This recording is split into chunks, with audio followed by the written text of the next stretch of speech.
जय श्री राम, जय वीर हनुमान की, जय बाबा नीम करौली की। स्वागत है आप सभी का हमारे यूट्यूब चैनल पर। आशा करते हैं आप सभी अच्छे होंगे, स्वस्थ होंगे। बाबा नीम करौली की कृपा आप सभी पर बनी रहे। प्रभु श्री राम का आशीर्वाद सभी को प्राप्त हो। प्रभु वीर हनुमान जी की भी कृपा आप सभी पर बनी रहे। दोस्तों, हमारे वीर हनुमान जी कितने शक्तिशाली हैं। इनकी शक्तियों को कौन नहीं जानता है। इन्हें अपनी शक्तियों का पता नहीं था, इनको ज्ञान नहीं था कि ये कितने शक्तिशाली हैं। परंतु जब सही समय आया तो उनकी शक्तियों का ज्ञान कराया गया, उन्हें याद दिलाया गया कि वो कितने शक्तिशाली हैं। इसी प्रकार से हमारे वीर हनुमान जी का श्री हनुमान चालीसा का पाठ इतना चमत्कारिक पाठ है, इतना शक्तिशाली पाठ है कि यदि आप किसी भी मनोकामना के साथ, किसी भी इच्छा के साथ, आपके मन में कोई इच्छा है और आप इसे करना चाहते हैं, 3 दिन का पाठ होता है, 11 दिन का पाठ होता है, 21 दिन का पाठ होता है। आपकी जैसी श्रद्धा हो, आप जैसे करना चाहें उस तरीके से आप कर सकते हैं। लेकिन आज इस वीडियो में मैं आपको 3 दिन का पाठ बताऊंगी कि आप 3 दिन के पाठ का संकल्प कैसे करें, कैसे आप वीर हनुमान जी के 3 दिन का पाठ का संकल्प करें और कैसे उनके सामने अपनी इच्छा को रखें और किस तरीके से आप सभी को संकल्प लेना है, उस सभी का विधान मैं आप सभी को इस वीडियो में बताऊंगी। तो सबसे पहले तो कमेंट बॉक्स में जय श्री राम, जय वीर हनुमान और जय बाबा नीम करौली की लिखना ना भूलें। आपके एक कमेंट में आपके द्वारा लिखा गया एक प्रभु श्री राम का शब्द, वीर हनुमान जी का शब्द, नीम करौली बाबा का शब्द आपके लिए चमत्कारिक साबित हो सकता है।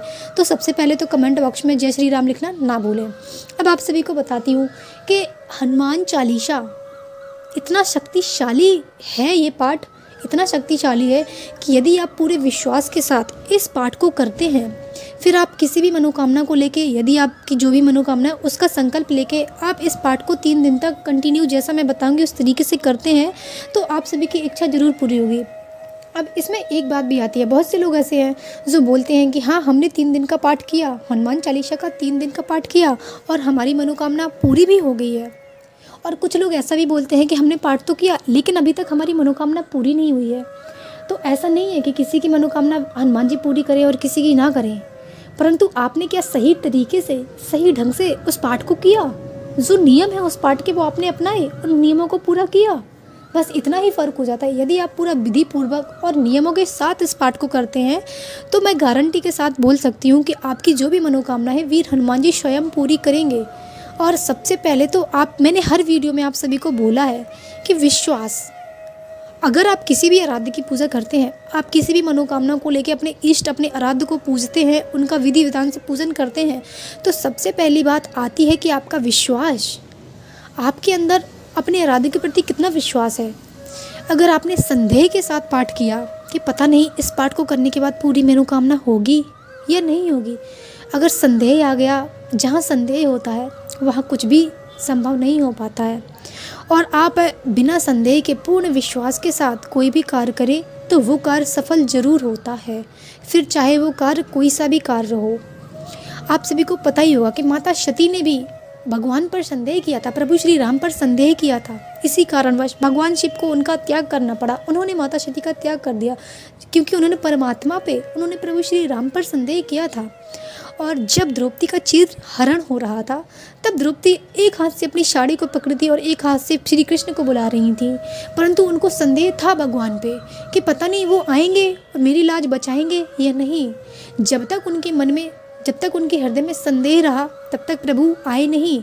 और जिस वक्त उनका वो संदेह खत्म हो गया, उन्होंने पूर्ण विश्वास के साथ श्री कृष्ण को अपने आप को सौंप दिया कि हे प्रभु, अब मेरी लाज आपके ही हाथ में है, आप ही मेरे सहायक हो, आप ही मेरे स्वामी हो, मुझे बचा सकते हो तो बचा लो। अगर आज मेरा चीर हरण होगा, मेरी बदनामी होगी या मेरे चरित्र पर कोई आँच आएगी, मुझ पे कोई संदेह होगा, तो प्रभु ये आप, मेरी लाज के साथ साथ आपकी लाज भी जाएगी। अगर आज मेरी लाज गई तो आपकी भी लाज जाएगी मेरे साथ। जब उन्होंने पूर्ण विश्वास के साथ, पूर्ण अपने हृदय में, उनके अंदर का जो संदेह था वो खत्म हो गया भगवान के प्रति और उन्होंने पूरे हृदय के साथ भगवान श्री कृष्ण को पुकारा, जैसे ही उनका संदेह खत्म हुआ वैसे भगवान श्री कृष्ण ने वहाँ आकर उनकी लाज बचाई। वो चीर इतना बढ़ता गया, इतना बढ़ता गया कि वो समाप्त होने का नाम ही नहीं ले रहा था।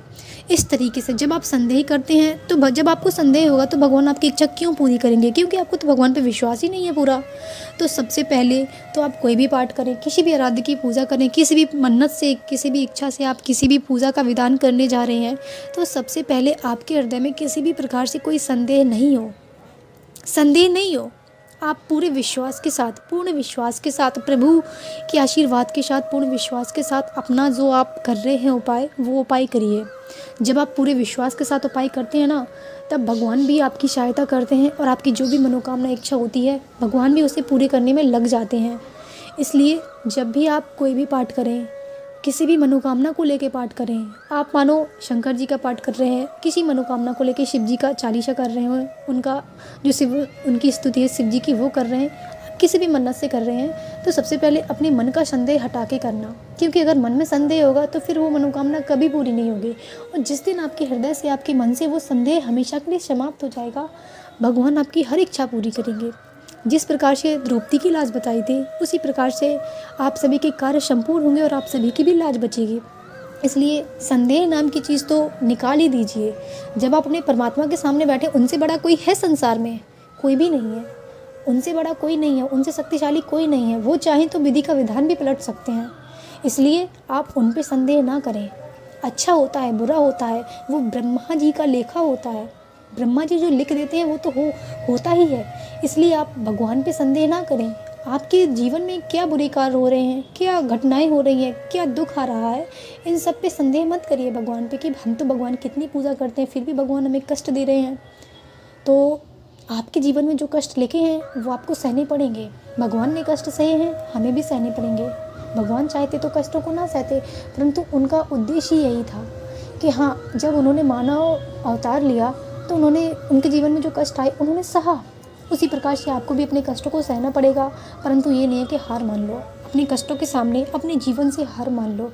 तो अब मैं चलती हूँ अपनी वीडियो पे और आप सभी को बताती हूँ कि यदि आप सभी भी हनुमान चालीसा का पाठ का संकल्प लेना चाहते हैं तो किस प्रकार से आप संकल्प ले सकते हैं और आपकी कोई भी इच्छा किस प्रकार से पूरी हो सकती है, और इस पाठ को करने के क्या विधान है, क्या नियम है, आप सभी को किस नियम से इस पाठ को करना चाहिए कि जैसी गति शीघ्र आपकी मनोकामना पूरी हो। आप नियम के साथ करते हैं तो आपकी मनोकामना ज़रूर पूरी होती है, और अगर आपका नियम का पालन नहीं हो पाता है तो फिर आप सभी लोग ऐसे ही कमेंट करते हैं कि लो हमने पाठ तो किया था परंतु हमारी मनोकामना जो है वो पूरी नहीं हुई है। पूरी क्यों नहीं हुई है, इस पर विचार कीजिए। आपने क्या भूल चूक की है, आपकी पूजा में क्या कमी रह गई थी, आपने क्या नियम तोड़े हैं, तो उनको सुधारिए और दोबारा से प्रभु की कृपा वारी पाइए। प्रभु के सामने उनका हनुमान चालीसा का पाठ शुरू कीजिए, आपकी मनोकामना अवश्य पूरी होगी। तो आज मैं आप सभी को बताती हूँ कि सबसे पहले तो आपको अपना पूजा गृह पवित्र होना चाहिए। पूजा गृह तो पवित्र होता ही है, पर पवित्र होने से मतलब वो नहीं है। पवित्र होने का मतलब ये है कि साफ़ सफाई वहाँ की अच्छी तरीके से होनी चाहिए। जैसे हम पूजा करते हैं तो वहाँ के फूल वगैरह चढ़े होते हैं जो पुराने हो जाते हैं और हम उनको वहाँ से हटाते नहीं हैं। तो सबसे पहले तो अपने मंदिर का पूरी अच्छी तरीके से साफ़ सफाई कीजिए, गंगा जल छिड़काव कीजिए, मंदिर को अच्छी तरीके से साफ़ कीजिए। फिर आप सभी को करना है कि बालाजी की, हमारे प्रभु श्री हनुमान जी की कोई भी मूर्ति हो, उनकी फ़ोटो हो, उसको एक लाल चौकी पे आप एक चौकी रखिए, उस पर एक लाल वस्त्र रखिए। लाल वस्त्र नहीं है तो आप पीला वस्त्र भी रख सकते हैं। इस तरीके से आपको लाल वस्त्र रख के चौकी के ऊपर फिर आपको वो मूर्ति, फ़ोटो जो भी आपके पास है बालाजी की, उसको रखना है। और उसके सामने तिल के तेल का भी आप दीपक जला सकते हैं। अगर आपको नहीं मिलता है तिल का तेल तो आप फिर घी का दिया भी जला सकते हैं। वहाँ पर आप सबसे पहले एक दीपक प्रज्वलित कीजिए और वहाँ पे भगवान के सामने एक कलश की स्थापना करना ना भूलें, और उस कलश में 2 लौंग और एक सुपारी और एक सिक्का ज़रूर होना चाहिए। बाकी कुछ आप जो भी कलश में डाला जाता है आप रख सकते हैं, परंतु ये जो मैंने चीज़ें बताई हैं ये अवश्य होनी चाहिए। अगर ज़्यादा कुछ नहीं है तो आप 2 लौंग और एक सुपारी और एक सिक्का उस कलश के अंदर ज़रूर रखिए।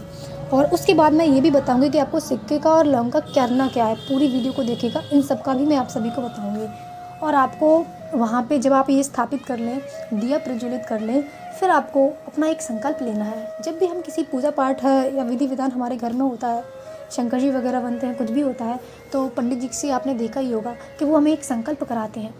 और जो संकल्प करने में मंत्र बोलते हैं और हमारा नाम लेने के लिए बोलते हैं, हमारे गोत्र का नाम लेने के लिए बोलते हैं, और हम किस जगह किस स्थान पर हैं अपने स्थान का नाम लेने को बोलते हैं। तो ठीक उसी प्रकार से आपको अपना नाम लेना है। आपका जो गोत्र है, अगर आपको पता नहीं है तो अपने माता पिता से अपने गोत्र का नाम पूछिए। और संकल्प बिना गोत्र के पूरा नहीं माना जाता है, इसलिए आप सभी को अपना गोत्र पता होना बहुत ज़रूरी है। आप अपना नाम लीजिए, गोत्र का नाम लीजिए, आप जिस स्थान पर हैं, जहाँ के रहने वाले हैं वहाँ का नाम लीजिए। और एक मंत्र आप सभी को बताती हूँ कि वो मंत्र कौन सा है। आप सभी को वो मंत्र भी पढ़ना है। और वो मंत्र है, मैंने स्क्रीन पर लगा दिया है कि वो मंत्र कौन सा है, तो आप सभी लोग अच्छे से पढ़ लीजिएगा, देख लीजिएगा। बहुत ही सावधानीपूर्वक मंत्र को पढ़ना है।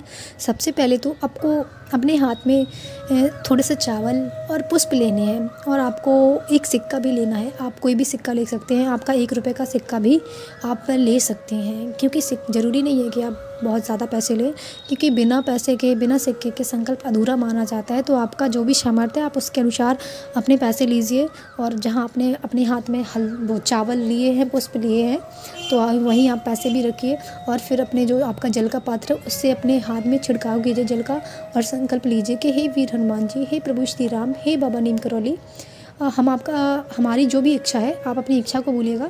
हमारी ये इच्छा है, आप हमारी मनोकामना को पूरी कीजिए प्रभु श्री राम जी, वीर हनुमान जी, और हमसे जो भी गलती है उसे क्षमा करना। हम पूरी कोशिश करेंगे कि हमसे कोई गलती ना हो, फिर भी हम आपके बालक हैं, आप हमारे परमेश्वर हैं, पिता हैं, फिर भी आपके बालक से कोई गलती होती है, भूल चूक होती है तो क्षमा करिएगा। आप क्षमा प्रार्थना अवश्य करिएगा, क्योंकि हमें नहीं पता होता है कि हम क्या गलती कर रहे हैं। जाने अनजाने कोई ना कोई हमसे गलती अवश्य हो जाती है। तो आप क्षमा प्रार्थना भी भगवान से ज़रूर करिएगा, और अपनी मनोकामना को उनके सामने बोलिएगा, और संकल्प लीजिएगा कि हम आपका प्रतिदिन ये पाठ करेंगे 3 दिनों तक लगातार। आपको पाठ 7 बार 11 बार ऐसे करना है। आपका जो भी सामर्थ्य हो, 7 बार आपको हनुमान चालीसा पढ़ना है प्रतिदिन, जिस समय। और एक बात का बहुत स्मरण आपको रखना है कि जिस समय भी आप उस पाठ को पढ़ेंगे, प्रातः काल के समय, सायंकाल के समय, तो आपको उसी समय पढ़ना है। ऐसा नहीं कि आज 6 बजे पढ़ लिया, कल 8 बजे पढ़ लेंगे, ये बिल्कुल भी नहीं है। आपको जिस समय पढ़ना है, जिस समय आप पहले दिन से शुरू करेंगे, ठीक उसी समय आपको तीनों दिनों तक कंटिन्यू आपको करना है। उस प्रकार से आपको पढ़ना है। और बस भगवान के सामने वो संकल्प छोड़ दीजिए, भगवान के सामने वो पुष्प और चावल जो आपने लिए हैं, पैसे, वो भगवान के सामने अर्पित कर दीजिए, और प्रार्थना कीजिए कि हे भगवान, हमारी जो भी मनोकामना है आप पूरी करिएगा, और हमसे जो भी नियम बनेंगे हम आपके सारे नियमों को पूरा करेंगे, और हमसे जो भी जाने अनजानी गलती हो क्षमा करना। और आप सभी को रखना है कि जब भी आप ये पाठ करें तो आपके घर में कोई भी मांस मदिरा का सेवन नहीं होना चाहिए। किसी भी प्रकार का अगर आपके घर में सेवन होता है तो ये दूर ही रहे, ना ही कोई शराब वगैरह, मांस मदिरा, इन सब का कुछ भी सेवन नहीं होना चाहिए। और आपको प्याज लहसुन भी नहीं खाना है। जब तक आप ये पाठ करते हैं तो आपके घर में प्याज लहसुन का उपयोग नहीं होना चाहिए, क्योंकि यही नियम है। जब हम ये नियम पूरे करते हैं तो हमारी मनोकामना पूरी हो जाती है। और हम पाठ करते हैं, हम जो भी हैं, लेकिन हमारे ये नियम फॉलो नहीं हो पाते हैं कि हमारे घर में प्याज लहसुन का भी प्रयोग होता है। और जब आपके थोड़े नियम टूट जाते हैं तो आपकी मनोकामना पूरी नहीं होती है। फिर आप सभी बोलते हैं कि लो, हमने पाठ तो किया, लेकिन पता नहीं हमसे क्या हो गया, जो हमारे वीर हनुमान जी ने मनोकामना पूरी नहीं की है। तो आपसे ऐसा कुछ नहीं हुआ है, लेकिन जो आपके नियम थे, आपने उन नियमों को पूरा नहीं किया है। और जब भी आप पाठ करें तो आपको बहुत ध्यान देने वाली बात है कि आप जैसे ही नहा के आएँ, अगर आप शाम के समय इस पाठ को करते हैं, प्रातःकाल आपके पास समय नहीं है और आप सायंकाल के समय इस पाठ को करते हैं, तो आप सभी को जैसे ही नहा के आना है वैसे ही आपको पूजा करनी है। आपका जो भी समय आप पूजा के लिए डिसाइड करते हैं तो उसके थोड़ी देर पहले आप नहा लीजिए, क्योंकि आपको वॉशरूम वगैरह भी नहीं जाना है। आप बहुत ही शुद्ध होने चाहिए, आपके वस्त्र बहुत शुद्ध होने चाहिए, मतलब पवित्रता बहुत होनी चाहिए। पवित्रता कम नहीं होनी चाहिए। आपके वस्त्र जो हैं वो धुले हुए होने चाहिए। एक भी बार पहने हुए वस्त्रों का उपयोग नहीं करना है आप सभी को। आपके वस्त्र साफ़ होने चाहिए। आपका जो आसन है, जिस आसन पर आप बैठ रहे हैं, बैठ के पाठ करने वाले हैं, वो आसन पवित्र, मतलब अच्छी तरीके से साफ़ सुथरा होना चाहिए। ऐसा नहीं कि गंदा हो, गंदे आसन पर आप बैठें। पूजा के आसन तो वैसे ही साफ़ होते हैं, परंतु मैं आप सभी को बता रही हूँ कि किसी भी आसन को ऐसे नहीं लेना है, साफ़ सुथरा आसन लेना है। और अगर आप पुरुष हैं तो आप हनुमान जी को चमेली के तेल और सिंदूर का तिलक कर सकते हैं, परंतु अगर आप स्त्री हैं तो आपको ये सब नहीं करना है। आपको दिया जलाना है और आपको जो संकल्प बताया उस तरीके से आपको संकल्प करना है और वीर हनुमान जी से अपने जो भी इच्छा है उसके लिए प्रार्थना करनी है। इस प्रकार से आप लोग ज़रूर करिएगा। वीर हनुमान जी, हमारे बालाजी सरकार, हमारे प्रभु श्री राम, हमारे नीम करौली बाबा आपकी मनोकामना ज़रूर पूरी करेंगे। आपकी जो भी मनोकामना है गारंटी के साथ पूरी होती है। यदि आप इन नियमों के साथ तीनों दिनों आप हनुमान चालीसा का पाठ पूरा नियम पूर्वक करते हैं, विधि विधान से करते हैं, तो आपकी मनोकामना ज़रूर पूरी होगी, गारंटी के साथ पूरी होगी। स्वयं वीर हनुमान आपके कार्य को सिद्ध करेंगे। इसलिए आप सभी को बस जो नियम है उनका ध्यान देना है, पवित्रता का ध्यान देना है। जो आपको खाना है, मांस मदिरा, प्याज लहसुन, इन सब का परहेज करना है। आपके घर में इन सब का सेवन नहीं होना चाहिए, क्योंकि बालाजी इन सब से क्रोधित होते हैं। तो आप सभी इन नियमों को फॉलो कीजिए और अपनी जो भी प्रार्थना है उसके साथ संकल्प लीजिए प्रभु वीर हनुमान जी के हनुमान चालीसा के पाठ का। आप लोगों को बढ़ाना है। जैसे आप पहले दिन करेंगे तो आप हनुमान चालीसा का पाठ आपने 3 दिन का संकल्प लिया और पहले दिन आपने 3 बार किया, फिर आपको दूसरे दिन जो मंगलवार से शुरू करना है, दूसरा दिन होगा तो आपको 7 बार करना है, फिर तीसरा दिन जो होगा उसमें आपको 11 बार करना है। इस प्रकार से आपको मंगलवार, बुधवार और गुरुवार को अपने पाठों को इस प्रकार से करना है। और जैसे बताया है कि बढ़ा के 3, 7, 11 इस तरीके से करना है। और आपको जो भी कलश है उसको स्थापित बना रहने देना है, उसको हटाना नहीं है उस जगह से।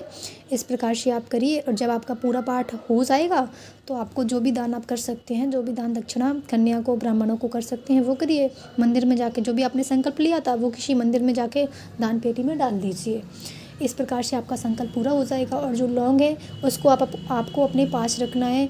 और जो सुपारी बताई थी मैंने उसे भी आप अपने पर्स वगैरह में रख सकते हैं। और जो आपका कलश का जल है उसको आपको पूरे घर में कलश के जल से छिड़काव करना है। इससे भगवान का आशीर्वाद आप सभी को, वीर हनुमान जी का आशीर्वाद प्राप्त होगा और जो भी नकारात्मक ऊर्जा है वो आपके घर से दूर हो जाएगी। और जो सिक्का है उसे आप अपने पर्स में रखिए, जो आपने जल के अंदर डाला था, जो स्टार्टिंग में ही मैंने बताया था, उसे आप अपने पर्स में रखिए। इससे आपके घर में बरकत बनी रहेगी और आपकी झोली कभी खाली नहीं होगी। आशा करती हूँ कि वीडियो ज़रूर पसंद आई होगी आप सभी को। तो यदि आप सभी को वीडियो पसंद आई है तो वीडियो को लाइक, शेयर एंड चैनल को सब्सक्राइब जरूर करें। और कमेंट बॉक्स में जय श्री राम, जय वीर हनुमान और जय नीम करौली बाबा लिखना ना भूलें। आपके एक बार जय श्री राम लिखने से भी आपके मुख से, आपके हाथों से वो टाइप किया हुआ राम यदि आपने टाइप किया है तो वो भी आपके एक पुण्य के खाते में चला जाता है। तो कमेंट बॉक्स में जय श्री राम जरूर लिखें। वीर बजरंगबली के आशीर्वाद आप सभी को जरूर प्राप्त हो और बालाजी सरकार आपकी मनोकामना शीघ्र अतिशीघ्र पूरी करे, ऐसी मैं कामना करती हूँ। तो चलिए चलते हैं और मिलते हैं नेक्स्ट वीडियो में। जय श्री राम, जय वीर हनुमान जी की, जय बाबा नीम करौली की।